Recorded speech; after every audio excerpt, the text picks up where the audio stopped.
অবৈধ অভিবাসীদের বিরুদ্ধে ট্রাম্প প্রশাসনের অভিযানে যুক্তরাষ্ট্রে আতঙ্কে দিন পার করছেন অনেক বাংলাদেশি। উপযুক্ত নথিপত্র নেই এমন অনেকেই আইনজীবীদের পরামর্শ নিতে দেখা যাচ্ছে। অবৈধদের ভ্রমণ এবং বাইরে আড্ডা দেওয়া থেকে বিরত থাকার পরামর্শ দেওয়া হচ্ছে স্থানীয় বাঙালি কমিউনিটির পক্ষ থেকে। এদিকে হোয়াইট হাউসের প্রেস সেক্রেটারি জানিয়েছেন, এ পর্যন্ত প্রায় 550 অবৈধ অভিবাসীকে গ্রেপ্তার করা হয়েছে। এদের অনেকেই সামরিক বিমানে নিজ দেশে ফেরত পাঠানো হয়েছে। সিদ্দিকুর রহমান সুমনের তথ্য ছবিতে দেখুন ডেস্ক রিপোর্ট। ঢালাইয়ের সেরা প্রিমিয়ার সিমেন্ট। একরাশ স্বপ্ন নিয়ে যুক্তরাষ্ট্রে যাওয়া অবৈধ অভিবাসীদের স্বপ্ন যেন দুঃস্বপ্নে পরিণত হতে যাচ্ছে। এর বাইরে নন বাংলাদেশিরাও।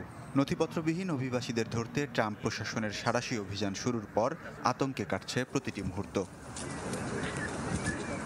অবৈধ বাংলাদেশিদের বড় একটি অংশই ব্যাংকে নয়, কাজের পর নগদ টাকায় বেতন নেন। বিশেষ করে যারা মুদি দোকান সহ বিভিন্ন ছোটখাটো প্রতিষ্ঠানে কাজ করেন। এসব কর্মস্থলে ইমিগ্রেশনের অভিযানের শঙ্কায় কাজে যেতে ভয় পাচ্ছেন অনেকে। সাঁড়াশি অভিযান চালানোর কথা রয়েছে স্কুল, গির্জা, হাসপাতালের মতো সংবেদনশীল স্থানে।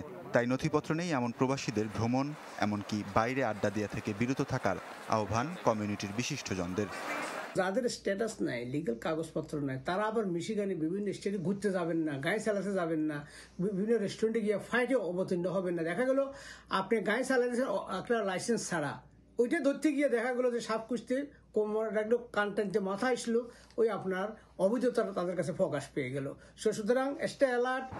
অনেকেই ছোটাছুটি শুরু করেছেন বিভিন্ন ইমিগ্রেশন আইনজীবীদের অফিসে, খুঁজছেন গ্রেপ্তার এড়ানোর উপায়। এমন অবস্থায় যারা আদালতের দ্বারস্থ হয়েছেন তাদের উপযুক্ত নথি সাথে রাখার পরামর্শ দেওয়া হচ্ছে। যারা ইতিমধ্যে ফাইল করে ফেলেছেন তাদের আতঙ্কের কোনো কারণ নেই, আপনারা আপনাদের লয়ারের সাথে যোগাযোগ রাখবেন। এবং যারা কোনো ফাইল করেনি তাদের কোনো আতঙ্কের কোনো কারণ নেই, আপনারা কোনো অভিজ্ঞ বিশ্বস্ত লয়ারের কাছে যাবেন। অবৈধ আর অপরাধের সাথে যুক্ত ব্যক্তিদের গ্রেপ্তারে আরও হার্ডলাইনে যাবে ট্রাম্প প্রশাসন, এমনটাই মনে করছেন এনওয়াইপিডির প্রাক্তন পুলিশ কর্মকর্তা। ফেডারেল এজেন্সি ডাইরেক্টলি আপনার ক্রাইম কন্ট্রোলে আসতে পারবে না, কিন্তু আপনি জানেন ওরা কি করবে, স্টেটের সাথে একটা লিজু মেনটেন করবে। লিজু মেনটেন করার পরিপ্রেক্ষিতে স্টেট আবার সিটির সাথে একটা লিজু মেনটেন করবে।